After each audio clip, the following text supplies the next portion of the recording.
We wouldn't have the infrastructure and we wouldn't have the support that we have if it weren't for programs like TSET. The truth of the matter is that they believe in our communities, and for us to be able to have that support, be able to look at our community and their needs, not outside of the community, but right there in our community, is really important for us to be able to make a decision, for us to be able to have that impact and what we want to see in our community. So very important. It wouldn't be done if it weren't for TSET. We wouldn't be able to have the programs that we have. It would be a further step to help us reach our ideal of everybody having access to the areas of opportunity and usage. I think Craig County is special because of the people that live here. So there's a ton of people that have these talents and things that they weren't getting to show off to local people. They were having to take elsewhere. So I think that the people make it really special. There's a need for our children to be outside. And so by providing accessibility of children to play in the parks, to new playground equipment, new exercise equipment in our parks, and part of it thanks to TSET. They've helped us greatly. And again, it gets not only young people, it gets everyone outdoors. And so that's what we're trying to do. If we can add that to what food intake they have, to have more nutritious meals, more fresh vegetables, that's the overall plan to provide a better environment for our community. We are so excited to partner as you guys invest in the land. You've long been a champion of how we can work in harmony with the land.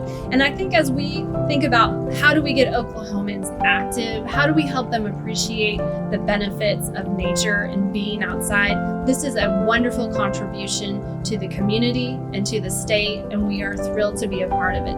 To have these good partners in our service area is really important for our program, because not only do we get to be a part of events like this and just have fun, we get to really help strengthen their policies, which helps the future generations of students, because once a policy is in place, it's not just a practice. Anyone can come in and change a practice tomorrow, but once it's in policy, it's more permanent. Youth are literally our future.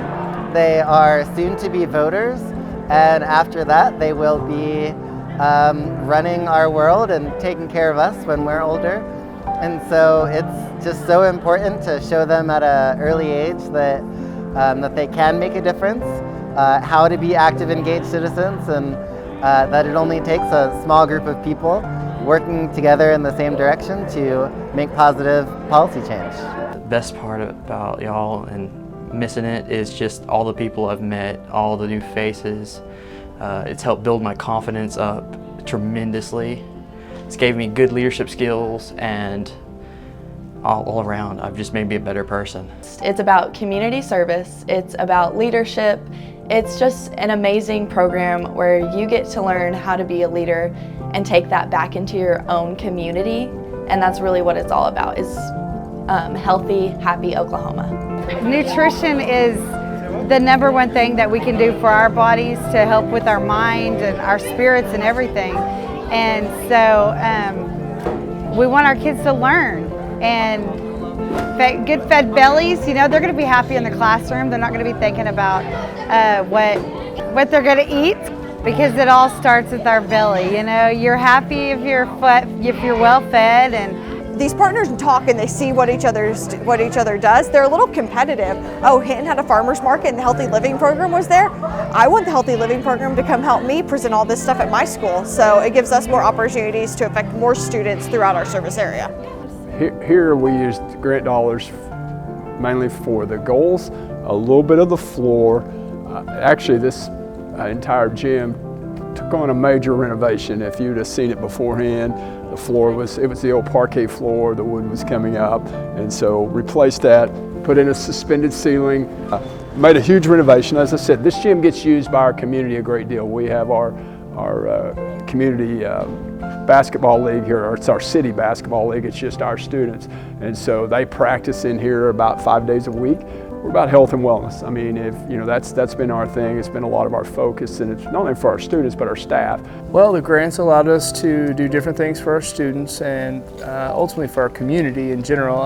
The stationary bikes, which have been beneficial to our students in so many ways, in rehab, they're certainly nice, but it's also nice for training for our kids. And we also, this facility is open to the community throughout the evenings. And so especially with weather, harsh winter weather in Oklahoma, it's certainly nice for our students to have that available to them, so they can continue to exercise and do different forms of exercise and constantly vary even when the weather doesn't allow. There are a lot of folks that are walking, they may not have access to sidewalks.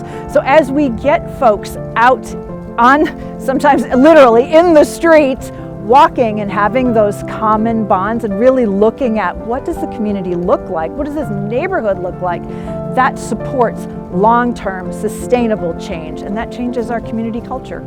You know, anytime we have this vision of offering more to the community, trying to maybe attract people here, we're impacting their lives by doing that. And this is a great example of that very thing. Fortunate today to announce that through the Tobacco Settlement Endowment Trust, River Parks Authority has been awarded a $2.1 million grant that we are beyond appreciative of. We're able to, with that money that the TSET provided with us, we were able to get our farmers market started. We were able to provide classes to local people. We've had several classes so far this year. We've got more planned that we're going to be able to provide. All of our vendors that come in to the farmers market, we work with all the vendors. We help them get any certifications that they need. If they need food handler's license, we work with them, we pay for that. The TSET grant for to do some park improvement or something for the community. We had a team of people that went together and they selected Pipe Springs because of its location, and we just thought it had the ability to support more amenities. This is one of the places that Councilman Danny Callison has chosen to put some money in to come in as a partner with the City of Locust Grove and with the TSET group, the Tobacco Settlement Endowment Trust that has helped so many different places across here. But today, when we talk about infrastructure, we're really talking about what is happiness, and happiness has to have some infrastructure in your life, and that's what parks and places like this do. And so this is so important, but just very happy to be here, to be a small piece of this, be able to come through with that valuable funding that can make something like this happen. This particular project, though, is a great partnership because we have a great friend in TSET. People see TSET all across the state. They may not know exactly what they do, but I guarantee you everybody in this state feels it. They feel it, whether it's in outdoor recreation, whether it's in efforts at smoking cessation. Public health really is their mission. That's something that the Deputy Chief and I care a great deal about. I want to thank TSET. So we certainly thank TSET for your support of our district. TSET is all about improving the lives and health of Oklahomans, and what better way to give this money to an organization that is local and to help all of Oklahoma. And with this funding, Julie is going to help us spread the message about the more trail work we can do here today and into the future. TSET has been an amazing partner for the city of McAllister, not just on this project, but in others as well. But this particular one, we couldn't have done without the help of TSET. They have helped us all through the process. They give us guidance and have just been a tremendous partner. We couldn't ask for a better group to work with. Other than the couple of grocery stores that we have here, unless you grow it in your backyard, you don't have access to it. So it's really nice for us to be able to bring the backyard kind of garden to people that don't have the capabilities of doing that themselves. Grand Nation / TSET has done great things for the community lately, so I'm really glad that they put on something like this. There's a ton of educational materials, and a ton of the community members signed up, so it's a good event. Well, TSET is our main partner, and TSET has provided us with the funds to be able to get this project going. This is about a $250,000 project, and TSET is the vast majority of that funding coming in. So without them, we would never be able to do this, and TSET has been our partner throughout this entire strong project. And TSET has really been a life-changing impact to the town of Marble City. So we really appreciate everything that we have received from TSET.